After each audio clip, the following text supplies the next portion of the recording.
Today, we're going to look at some tips for healthy eating. Because let's face it, all you people out there eating your heart attack steaks nonstop need to learn a lesson. Because if you just go through life eating these steaks willy nilly with no care in the world, you will never understand the true benefits of eating a diet full of starch and sugar. Just before we get into it, guys, I wanted to say a massive thank you to everyone. We hit 80K subscribers the other day. We've got a couple of months left, and I'd really like to get it to 100K by the end of the year. So if you would do me a massive favor, smash like and subscribe if you haven't subscribed already. That would be awesome. Thank you so much. And as a second point, I'd love to feature your carnivore story on the channel.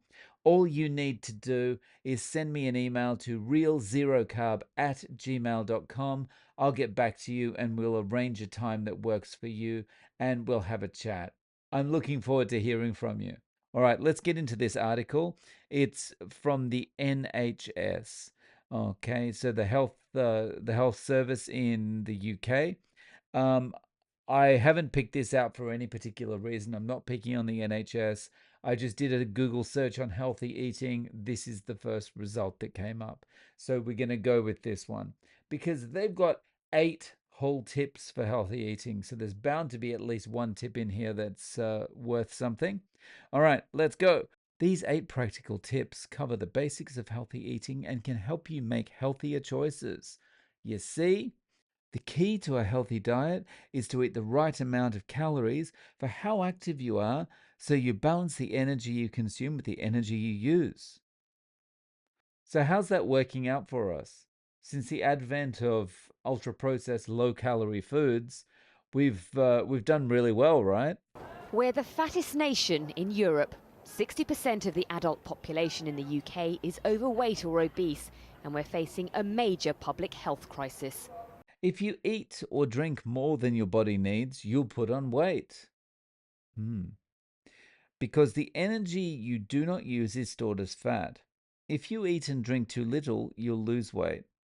Kind of doesn't work that way. It's not that simple because everything you consume is not treated in exactly the same way. When you consume a steak, for example, your body is not going to treat that the same way as a Snickers bar.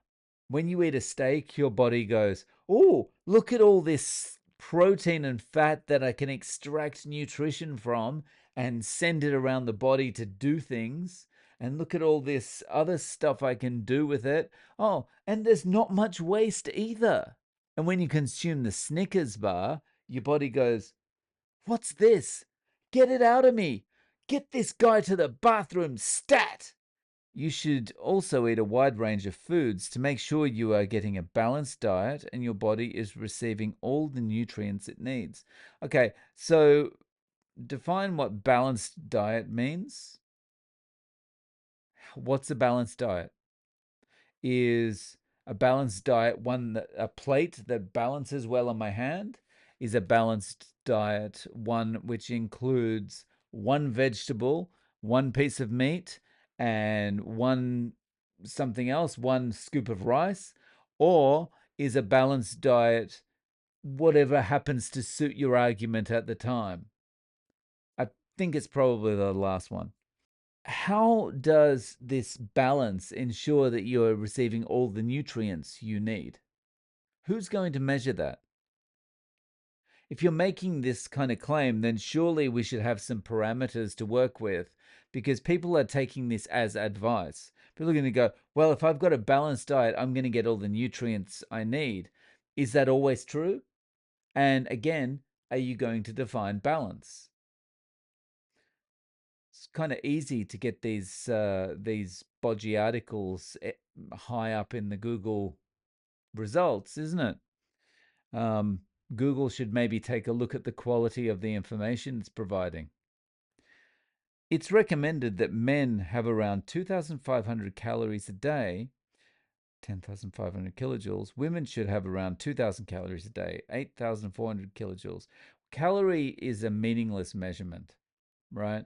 I've talked about this before. Basically, calorie is measured by blowing up some food and going, hey, the temperature increased by 1 degree there. Okay, that's how many calories is in it.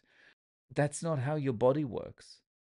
Your body doesn't go when you eat that Snickers bar, your body doesn't go, well, I'll just blow this up and whatever's left from blowing it up, I'll make that into nutrition that I can use. That's not how it works. You eat something, and as it digests, your body goes, what can I do with this? And again, when it's a Snickers bar, you know where the majority of that's going, if not 100% of it, right? It's going straight back out. Most adults in the UK are eating more calories than they need. No, they're eating more crap than they need. They're eating more ultra processed garbage than they need. The same as the people in Australia, America, even in Japan. We're eating more crap than we need to be eating. And they should eat fewer calories. No, no, no. They should eat fewer pieces of garbage, like fewer things that come in boxes with nutrition labels. Anything with, and just aside, anything with a nutrition label doesn't have nutrition in it. It's as simple as that. Base your meals on higher fiber, starchy carbohydrates. Okay, starchy carbohydrates should make up just over a third of the food you eat. They include potatoes, bread, rice, pasta, and cereals. Yes, make your diet up 1/3 of cereal and pasta and see how thin you get. It'll be amazing. You're going to transform. Oh, hang on. That's that's not thin, is it? Sorry.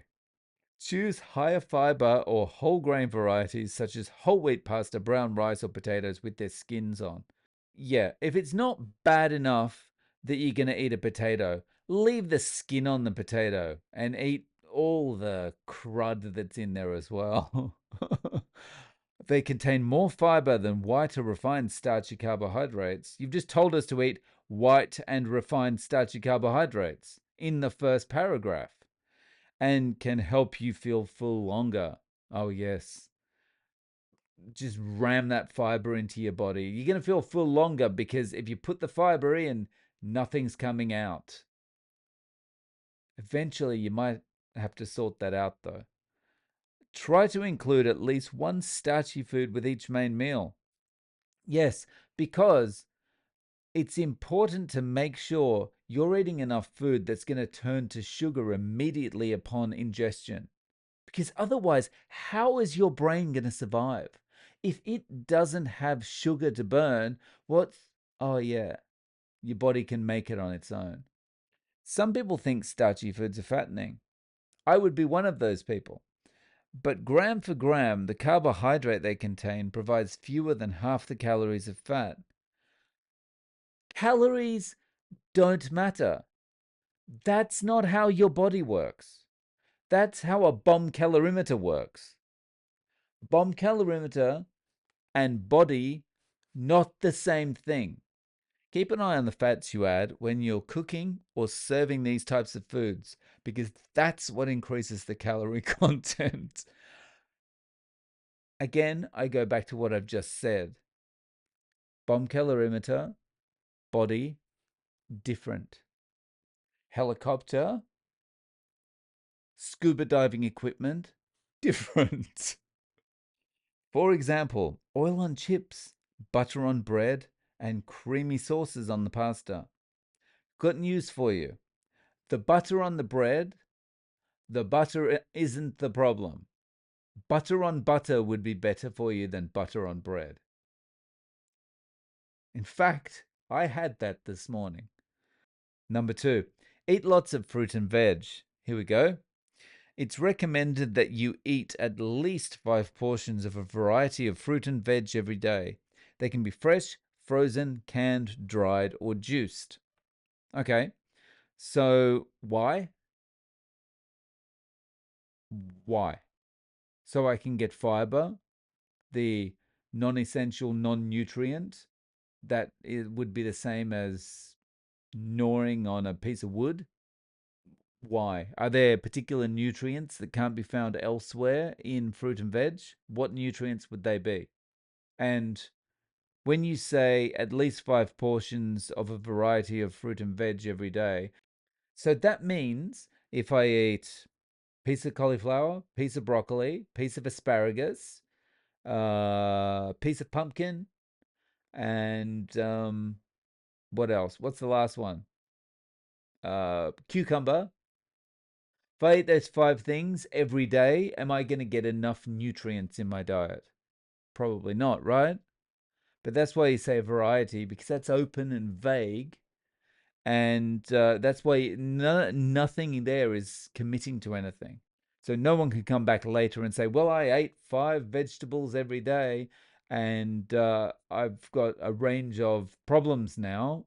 You said that's what I had to do, right? It's vague enough so that it's not really telling anyone anything. Getting your 5 a day is easier than it sounds. Why not chop a banana? Okay, so we're going to chop a banana over our breakfast cereal. How healthy does that sound? Chopped up banana over Special K or Fruit Loops. Or why not make sure we're getting enough starches in our diet? Banana chopped up over a mixture of Special K and Fruit Loops. That sounds awesome. Or swap your usual mid morning snack for a piece of fresh fruit. Yes, that's right. That's what you tell the addicts. Put down the chocolate chip scone from Starbucks and have an apple. You'll feel so much better. A portion of fresh, canned, or frozen fruit and vegetables is 80 grams. A portion of dried fruit, which should be kept to meal times, is 30 grams. Why? You want to elaborate on this? Okay. A 150 ml glass of fruit juice, vegetable juice, or smoothie also counts as 1 portion. But limit the amount you have to no more than 1 glass a day, as these drinks are sugary and can damage your teeth and damage your body as well. So that's a problem when you're telling us to juice things. Yeah, you're telling us to create a sugar bomb, basically. Number 3, eat more fish, including a portion of oily fish. Okay, well, I can't disagree with this. See, I told you there would be some pearls of wisdom in here. All right, number 4, cut down on saturated fat and sugar. Okay, why? I'm sure you're going to give us lots of good reasons for this. I'm not going to argue with the sugar one, but I still want to see the reasoning. Saturated fat. You need some fat in your diet. Yes, you do. But it's important to pay attention to the amount and type of fat you're eating. There are 2 main types of fat, saturated and unsaturated. Too much saturated fat can increase the amount of cholesterol in the blood, which increases your risk of developing heart disease. The problem is not saturated fat. The problem is eating crap like sugar and ultra processed foods. And that includes the sugar that comes from juicing and fruits and stuff like that, and starchy vegetables. This is the problem. And this is why, no matter what you tell people about saturated fat is bad, cut down your saturated fat, and people do it, they're still dying of heart disease. People are still like, this doesn't stop. On average, men should have no more than 30 grams of saturated fat a day. Yeah, whatever. Children under the age of 11 should have less saturated fat than adults, but a low fat diet is not suitable for children under 5. In addition, full fat dairy. So tell me, if a child under 5 can handle a high fat diet, what's the problem when you're older? What happens? They've got a magical shield around them until they're 5 years old? How does that work? In addition, full-fat dairy products such as cheese, fromage frais, and yogurt are recommended up to the age of 2 years. Saturated fat is found in many foods, such as fatty cuts of meat, sausages, butter, hard cheese, cream cakes, biscuits, lard, pies. I'm not recommending anyone eats cakes, biscuits, pies. Try to eat less saturated fat and choose foods that contain unsaturated fats, such as vegetable oils and spreads. Yes, get that canola oil into you. It's really good for you. The fact that it's prepared by bleaching and deodorizing and washing in hexane, a petroleum byproduct, that means it must be good for you. It's perfect because the only thing that's important is making sure you consume things that get your cholesterol as low as possible. So, consuming things that have been processed to the nth degree, and to be honest, look like something that is a dog's bowel movement as it's being produced, is that must be good for you. Uh, Oily fish in avocados. Okay, well, oily fish, that's all right. For a healthier choice, use a small amount of vegetable or olive oil or reduced fat spread instead of butter, lard, or ghee. You know what's going to be in that reduced fat spread? Vegetable oil, sugar. If it's reduced fat, probably a lot of sugar. When you're having meat, choose lean cuts and cut off any visible fat. Yeah, because you wouldn't want to feel satiated. And if you make it as lean as possible, that means you'll really enjoy the Krispy Kreme donuts you're going to have for dessert. All types of fat are high in energy, so they should only be eaten in small amounts. Yes, because it's the energy that's the problem with food, right? Consume more energy and you're going to put on weight. Again, bomb calorimeter, human body, not the same thing. Air conditioner, canary, not the same thing. It's not hard. Sugar. Regularly consuming foods and drinks high in sugar increases your risk of obesity and tooth decay. Sugary foods and drinks are often high in energy, measured in kilojoules of calories, and if consumed too often can contribute to weight gain. They can also cause tooth decay, especially if eaten between meals. Here's the thing: sugar's very, very, very, very bad, but it's not just obesity and tooth decay, it's cardiovascular disease, it's liver disease. It's all these issues, all these metabolic issues that sugar is the root cause of, right? And it's worse in countries where the consumption of sugar is higher. And in countries where the consumption of sugar sweetened beverages is high, there's going to be chronic disease problems. That's why kids these days are getting fatty liver disease when this was only ever an old alcoholic people's disease before. Free sugars are any sugars added to foods or drinks or found naturally in honey, syrups, and unsweetened fruit juices and smoothies. Okay, most packaged foods and drinks. Free sugars are found in many foods, but yes, cereals. But you recommended cereals before. Sugary breakfast cereals. It's not just sugary breakfast cereals, it's all cereals. Because even if it's the most basic, horrible, disgusting tasting breakfast cereal you could imagine, as soon as you've eaten it, what does it turn into? Doesn't turn into fat or protein, it turns into sugar. Food labels can help. Use that. No, if it's got a food label, it isn't food. Simple. More than 22.5 grams of total sugars per 100 grams means the food is high in sugar. No, no, no. More than 0 grams of total sugars means the food is high in sugar. Eat less salt. Yeah, it's salt that's the problem. People, this is like saturated fat. All the health authorities around the world say, okay, well, you got to eat less fat because Ansel Keys told us that eating saturated fat is bad. So let's get the consumption down, guys.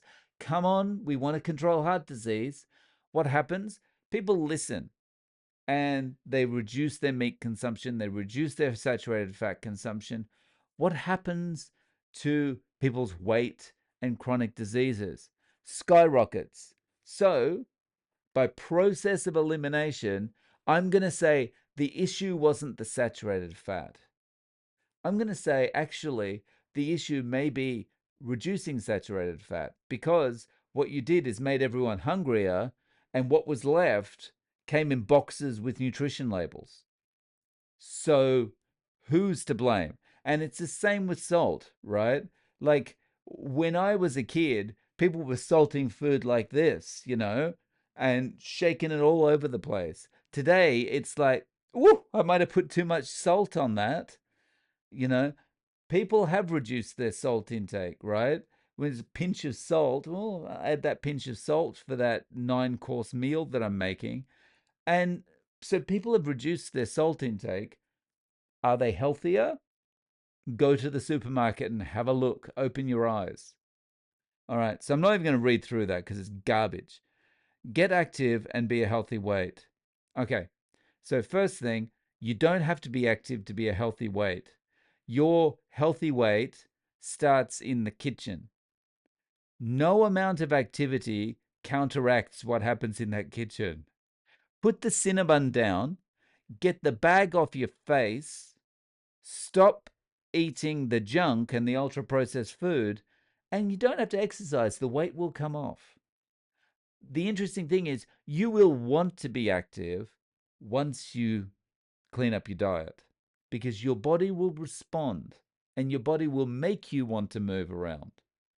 But you can't do anything and get results if you're still pumping junk into your body. It's simple, right? It's so simple, it should be on the NHS website, but it's not. Do not get thirsty. You need to drink plenty of fluids to stop you getting dehydrated. The government recommends drinking 6 to 8 glasses every day. Well, you don't actually have to drink that much necessarily. You have to drink enough to feel comfortable, right? If you don't feel thirsty, you don't have to go, well, I've only had 7.5 glasses. I need to down this half glass before I go to bed. Oh, that was before I go to bed. So I'm going to be up in the middle of the night to the toilet. You don't have to drink that much water. Okay. Do not skip breakfast. Why? Some people skip breakfast because they think it'll help them lose weight. They might be skipping breakfast because they're just not feeling hungry. Why force someone to eat when they're not feeling hungry? Why? But a healthy breakfast high in fiber and low in fat, sugar, and salt can form part of a balanced diet and can help you get the nutrients you need for good health. Okay, so a breakfast that's low in fat and high in fiber, what nutrients are going to be in there? And how is that going to keep me feeling full until when I get my lunch break at work or when I get home and have dinner? How is that going to work? If I eat a bowl of high fiber cereal, like pick one, all bran. If I eat a bowl of all bran for breakfast, that's got a lot of fiber in it. Actually, it looks like fiber, it looks like little cardboard things. That's going to keep me feeling full until when? Information, please. But so a whole grain, lower sugar cereal with semi skimmed milk. So not only are you telling me to eat garbage because it's low in sugar, you're also telling me to pour garbage on top of it, semi skimmed milk, and fruit sliced over the top because you need that fructose. There's nothing going to keep you feeling more full than fructose. I guarantee it. And that's a tasty and healthy breakfast. Okay, so for further information, you might want to check out their Eat Well guide. No thanks. Or you might want to understand calories better. I would say the NHS needs to understand calories better. Anyway, guys, I'd love to know your thoughts in the comments below. Please reach out to me at realzerocarb@gmail.com. I'd love to share your story and check out this video next.